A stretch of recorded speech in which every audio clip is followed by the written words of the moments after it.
90 njema kabisa kwa Young African kuondoka na ushindi, lakini pia na ubingwa wa ngao ya jamii, lakini ninaweza kusema ni siku mbaya kazini kwa Simba Sport Club ambao hii ni kwa mara ya 6 anapoteza mchezo mbele ya Yanga. Lakini viongozi wa Simba wameonekana kukimbia waandishi wa habari, lakini wengine kwa mfano Mangungu akilalamikia muamuzi wa mchezo kwamba kucheza fair na wakuwa hawamkatai. Lakini pia wewe mshabiki wa mpira una lipi la kusema kuhusiana na matokeo haya? Jina langu ni Yasini Ngitu kutoka Benjamin Mkapa jijini Dar es Salaam. Mmeona maamuzi sasa, kwa nini mlikubali kuingia kwa mchezoni wakati mnajua hilo? Timu ya kuhangaika kubishana sana. Huwa tuna mambo hayo. Mangungu kwa kile ambacho kimefanya hajafanya vizuri, ndio maana anaongea TFF.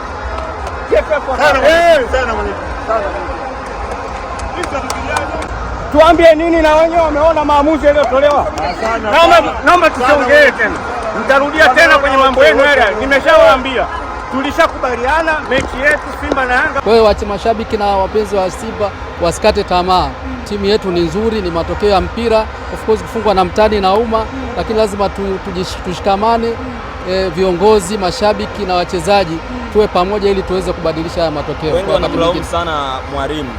Shida inaweza kuwa ni mwalimu kweli? Hapana, ni namna ya game, kwa sababu muona hata goli lenyewe kulikuwa kuna makosa ya mabeki, hakukuwa na concentration nzuri, lakini unless otherwise timu zote zimecheza vizuri na timu yetu imecheza vizuri kuliko hata mechi tuliocheza kwenye Simba Day. Kwa hiyo timu inacheza vizuri na imani kwenye mechi inayofuata. Haya ameshapita, tuangalie mechi za kimataifa na imani mtani baada hapo hawezi kutufunga tena. Kwa hiyo hatujakata tamaa kabisa, tuna imani na